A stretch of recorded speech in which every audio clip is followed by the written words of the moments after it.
नमस्कार। हमारे राजस्थान की अर्थव्यवस्था के इस लेक्चर सीरीज़ में आज हम मानव संसाधन पर बात कर रहे हैं।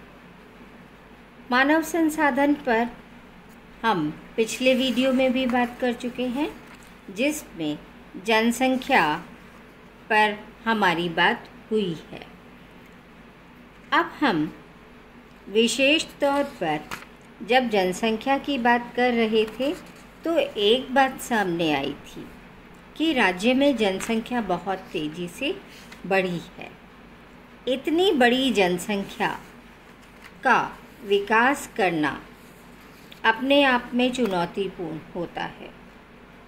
मानव संसाधन विकास के लिए जो मानक अंतर्राष्ट्रीय स्तर पर तय किए हुए हैं, उनके रिपोर्ट के आधार पर यदि हम देखें तो राजस्थान का स्थान समय समय पर इन्हीं मानकों के कारण बदलता रहता है। ह्यूमन डेवलपमेंट रिपोर्ट में HDI अर्थात ह्यूमन डेवलपमेंट इंडेक्स निकाला जाता है और उस इंडेक्स के आधार पर अलग अलग वर्षों में हमारा यह स्थान देश के विभिन्न राज्यों में बदलता रहता है।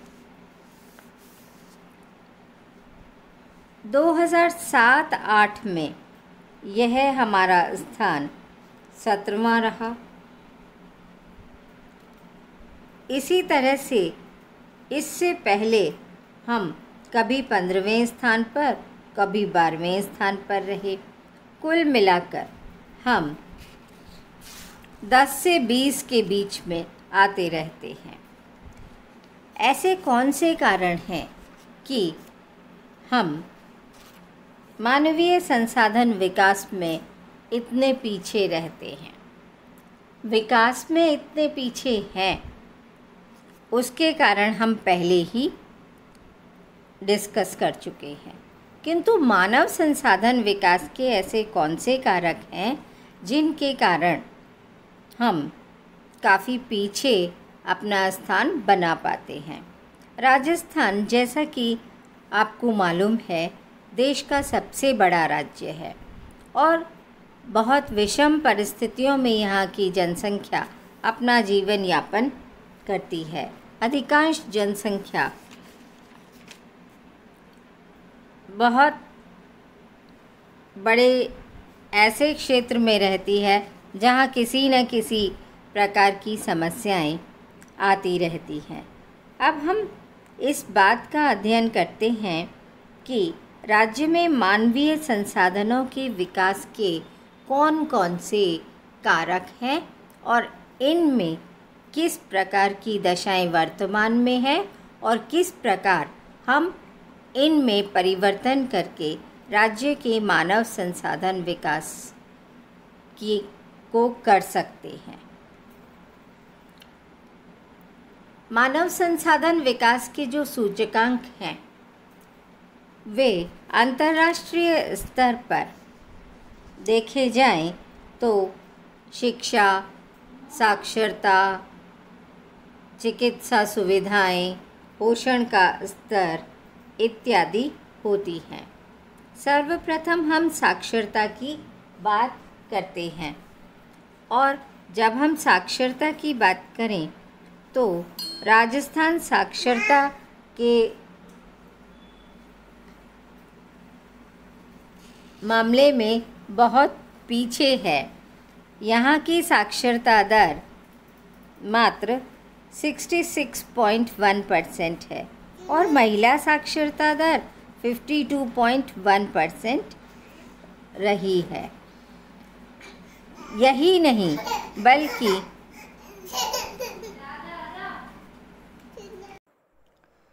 महिलाओं में साक्षरता की दर नीची होने का एक बहुत बड़ा कारण ड्रॉप आउट रेट है।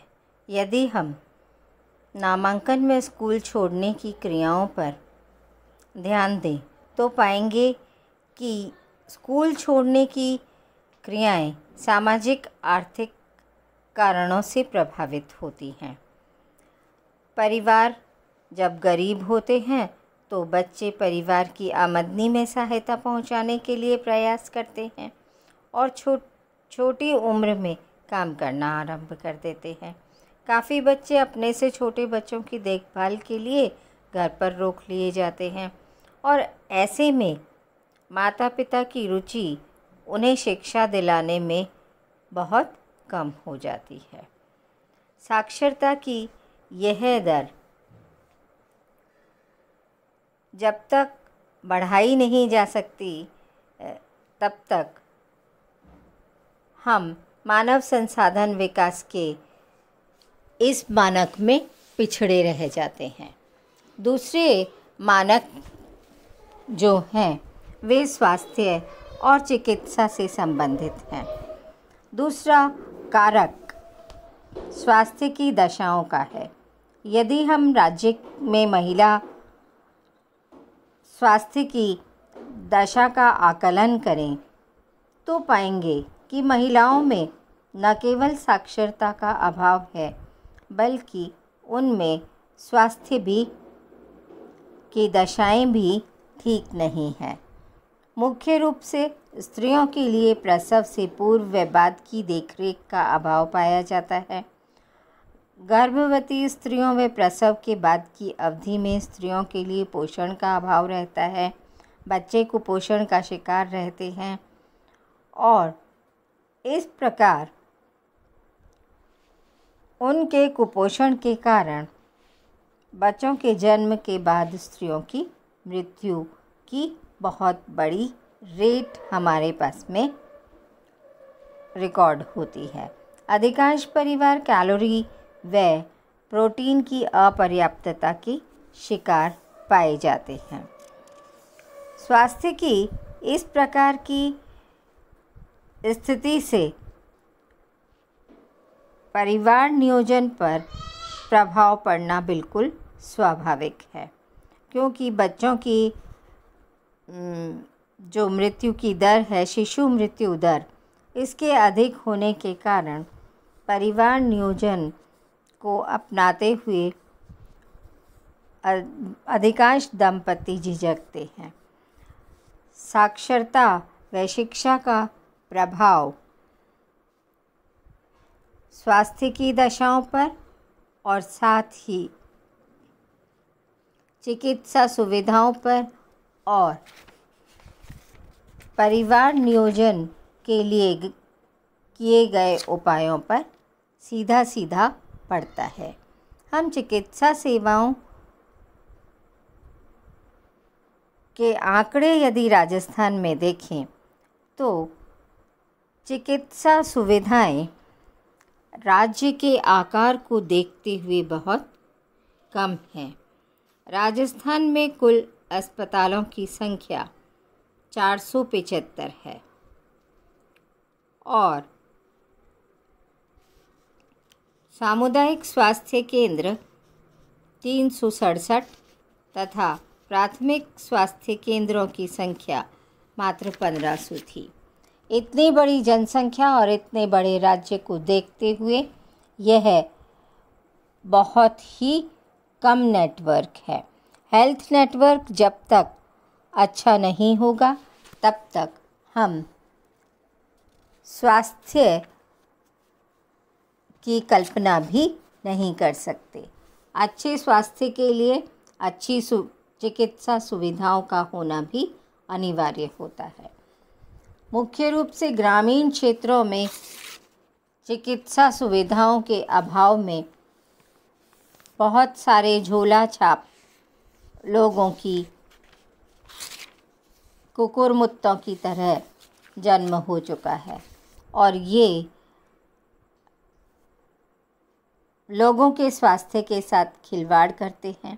नीम हकीमों के द्वारा बहुत सारे केसेस ख़राब कर दिए जाते हैं और फिर उसके बाद जब ये हायर सेंटर्स तक पहुंचते हैं तब तक बहुत देर हो चुकी होती है। इसलिए प्राथमिक स्वास्थ्य केंद्रों के विस्तार की आवश्यकता है।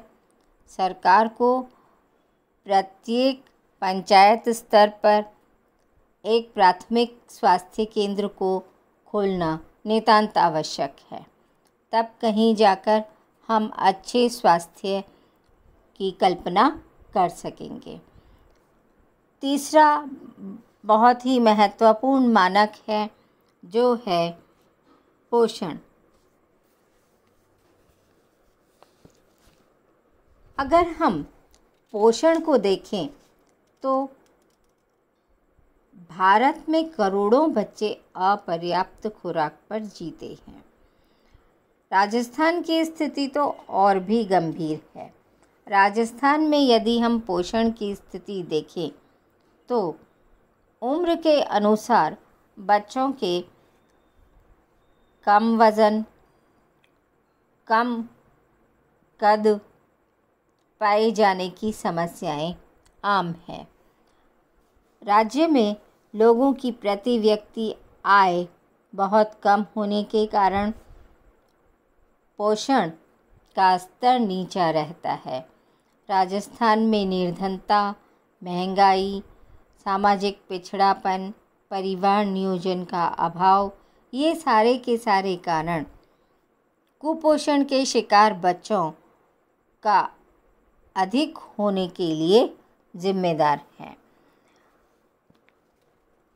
राज्य में यदि हम महिला साक्षरता, शिक्षा तथा जन्मदर के संबंध को एवं जन्मदर व शिशु मृत्यु दर के संबंध को तथा माता व बच्चों के पर्याप्त पोषण एवं जन्मदर में परस्पर संबंध को ठीक से समझ लें तो आम जनता के जीवन की गुणवत्ता को सुधारने में काफ़ी मदद मिल जाएगी।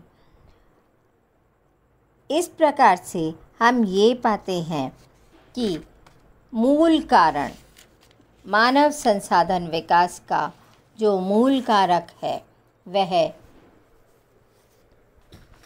शिक्षा एवं चिकित्सा है। यदि शिक्षा एवं चिकित्सा के नेटवर्क को बहुत अच्छा कर दिया जाए तो किसी भी क्षेत्र में स्वास्थ्य सुविधाएं बढ़ जाएंगी, लोग स्वस्थ हो सकेंगे, उनके पोषण का स्तर बढ़ जाएगा, बेरोज़गारी कम हो जाएगी। रोज़गार के बढ़ते हुए अवसरों से आय में वृद्धि की संभावनाएं बढ़ जाती हैं। अतः यह सबसे आवश्यक है कि हम राज्य के इन दो महत्वपूर्ण मानकों की ओर विशेष रूप से ध्यान दें। साक्षरता या शिक्षा का स्तर बढ़ाना और दूसरा चिकित्सा सुविधाओं में वृद्धि करना। धन्यवाद।